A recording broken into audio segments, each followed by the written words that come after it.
Bonjour. 51,66. Aurélien Durand.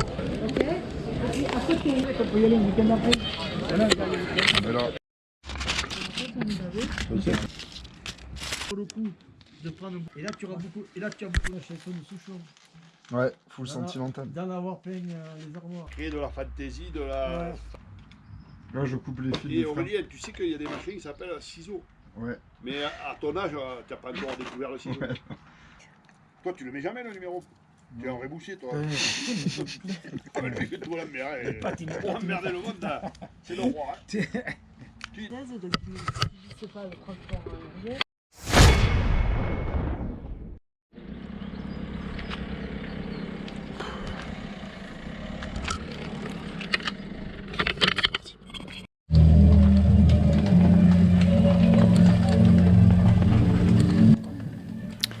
Salut les gars, on se retrouve pour le petit retour de l'étape du Tour. Voilà, donc Albertville-Val Thorens, 135 km, 4500 de D+. Voilà, donc là au début ils nous annoncent qu'on se prépare depuis très longtemps, alors que je pense que j'ai pas fait, comme j'ai marqué 200 bornes depuis le début de la saison. C'était assez limite inconscient. Je pars quand même affronter cette étape qui risque d'être sans limite. Voilà, donc le petit départ d'Albertville, près de la flamme olympique. Et on attaque direct. Ça roule jusqu'à c'était quoi ce premier patelin où on arrive. Je restais à peu près dans les rouges, j'ai pris deux petits relais. Ça roulait assez bien, tranquillou, j'étais le SAS 5. Voilà, donc on arrive Caige, puis l'autre ville, c'était... Voilà, Beaufort. J'avais zappé Beaufort. Beaufort, premier arrêt au stand. Petite envie d'aller aux toilettes, comme d'habitude. Ce sera pas la première ni la dernière. Enfin, c'est la première, pas la dernière. Du coup, je m'arrête, et là, dans la station du Cormet de Roseland, j'étais étonnamment bien, puisque je revenais sur des gens avec qui j'étais avant de m'arrêter 10-15 minutes au ravito. Du coup, je me disais, bon, mais c'est pas mal, ça va y aller, quoi. La petite redescente là, sur le lac, c'était très beau. Et voilà, bon, je mange un petit coup. Là, j'étais là, la petite Gorée qui passe, qui allait plus vite que nous dans la montée. C'était fun, le moment fun de l'étape, c'était là. Voilà, le petit moment. Ensuite, donc on continue la montée. J'étais vraiment pas trop mal, beau paysage et tout. J'étais dans le bien. Ouais, très beau, c'est avec très beau paysage en vrai. Et ouais, non, j'avais pas roulé depuis. Ça faisait un mois que j'avais pas roulé, quoi. Enfin, en gros, j'avais juste fait une petite sortie de 50 ou 60 bornes, je crois, 3 jours avant. Mais j'étais vraiment pas du tout préparé, quoi. Vraiment pas du tout. Parce que bon, j'étais en voyage, si vous voulez voir le voyage d'ailleurs, il est disponible sur ma chaîne YouTube, je suis en train de faire le montage. Ouais. Donc là, on passe le Cormet de Roseland. Encore envie d'aller aux toilettes, donc la petite pause, c'est le deuxième ravito à noter. Deuxième où je m'arrête. Donc ça fait déjà 20-25 minutes de perdu à peu près. Donc là de nouveau Cormet, je m'arrête après la descente. Là c'était plaisir, franchement. Une bonne petite descente, plaisir. Bien large et tout, c'était cool. Franchement c'était cool, bonne sensation et tout. Je me suis bien lâché.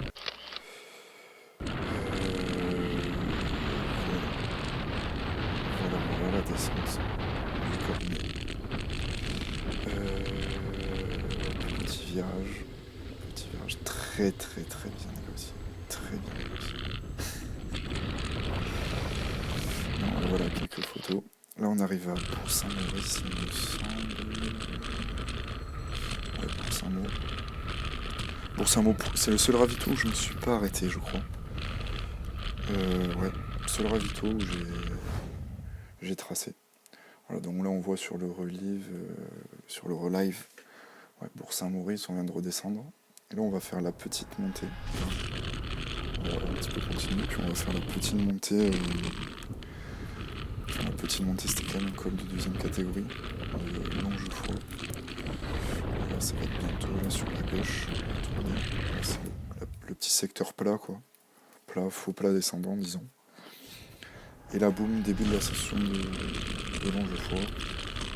Col de deuxième catégorie, ça allait, franchement. C'était raisonnable. Prendre les épingles, ouais, je les ai jamais pris à l'intérieur, toujours sur l'exté. Je sais pas pourquoi, mentalement, ça me mettait bien mentalement. Ça me relançait un peu. Voilà, Longefoy, on arrive sur zone. Petite pause fraîcheur. Je me rafraîchis un peu et là, deuxième scène assez improbable. Boum. Petite collision. Collision qui... Voilà, bon, il y en a un qui est au sol quand même. Mais bon, ils sont repartis les deux, il y avait rien de grave. Très, très belle collision, franchement. Non, rien de grave, du coup, ils sont repartis tranquilles. Un peu énervés, mais surtout celui qui était par terre. Voilà, donc là, on dépasse Longefoy, on arrive au col de Longefoy, à 1190 mètres. Et là, je me dis, bon, tranquillou, ça va redescendre sur Moutier. J'ai pas de soucis à me faire, ça va être que de la descente. Récup. Et là, bien sûr, enfin, c'est pas énorme. Là, ouais, donc là, l'enregistrement a coupé. Donc là, ouais, on arrive Notre-Dame-des-Prés. Et en gros, ils avaient pas, comme je le disais, ils n'avaient pas recensé ce col du Cras. Donc il m'a franchement un peu cassé les jambes. Je m'y attendais pas, quoi. Parce que regarde, voilà, col de Longefoy, et après, boum, t'as un col derrière. Col du Cras, voilà, qui m'a... Ben, mentalement, je m'y étais pas préparé, du coup, il m'a un petit peu cassé les jambes. Après, là, dans la descente, donc après le col du Cras, la petite crevaison, qui fait du bien. Voilà, donc de nouveau, un petit quart d'heure de perdu. Et en plus, après, j'étais pas hyper... Enfin, cette descente était très technique, beaucoup de virages et tout, et j'étais plus trop serein après, parce que je m'étais fait peur, parce qu'en gros, la roue, elle chassait, comme j'avais crevé. Et je me disais, oula, c'est bizarre, ça, je croyais que c'était les freins qui répondaient plus, enfin, ça m'a foutu un peu en dedans. Du coup, mais bon, en fait, c'est que j'avais crevé. Et purée, je pensais que le pneu allait pas tenir. Mais c'est finalement... parce que je pensais que c'était le pneu. Comme mes pneus sont très vieux, je pensais que c'était à cause d'eux. Mais bon, c'était peut-être de la chaleur. Je sais pas, ou même une épine. Enfin, du coup, j'ai réparé, ça a tenu. Après, on arrive sur une 4 voies. Enfin, ouais, non, une 4 voies, c'était une 4 voies. Ça roulait, purée, j'avais jamais pris, ça roulait fort. C'était un faux plat descendant, c'était énorme. Voilà, donc là, on arrive à Moutier. Pour le... Voilà, donc on voyait sur le relive, c'était pas mal d'épingles et tout, c'était assez chaud. Moutier, donc ravito. Je m'arrête, ouais, j'ai dû m'arrêter une bonne demi-heure histoire de bien graille. C'était très bon. Saucisson, patates, pain, c'était un régal. Et là, on attaque donc Valto, donc 35 km à 5,5%. Donc tu te dis 5,5 en soi, c'est pas grand-chose, quoi. Mais bon. Enfin, comme il y avait des descentes et tout ça, c'était assez chaud. Là, on passe, il y a une dame qui nous dit en plus ça va passer tout seul et tout. Moi, je me disais, bon, tranquillou, en fait, ça va aller. Mais bon, finalement, c'était un enfer. Vous voyez, sur le bord, il y a des gens qui commençaient à s'arrêter déjà, alors que ça faisait à peine de 300-400 mètres qu'on était monté. Là, pareil, plein de monde sur les bords.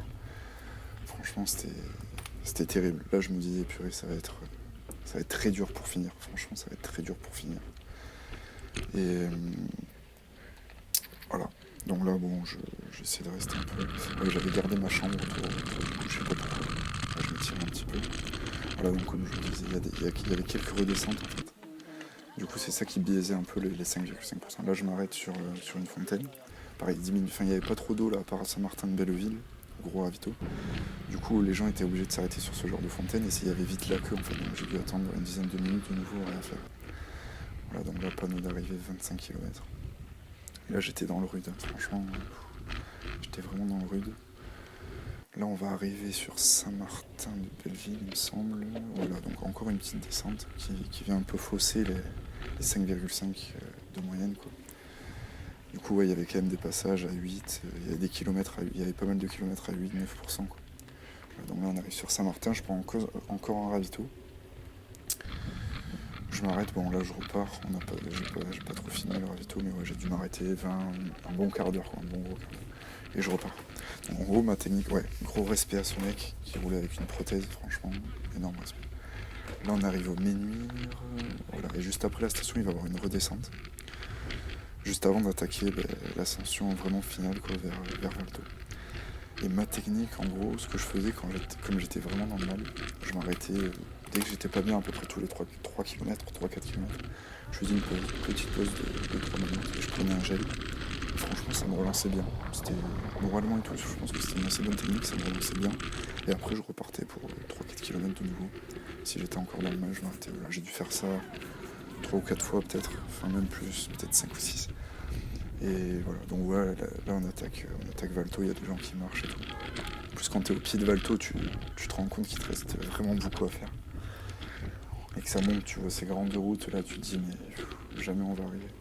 Là il y a le panneau Valto, mais c'est juste pour les voitures, parce qu'en fait t'es encore vraiment loin du point d'arrivée. En plus ce qui est assez frustrant, ah ouais, là je vais m'arrêter, voilà, je sentais la crampe venir. Du coup je me dis bon allez je vais marcher un petit peu, j'ai marché peut-être 100 mètres.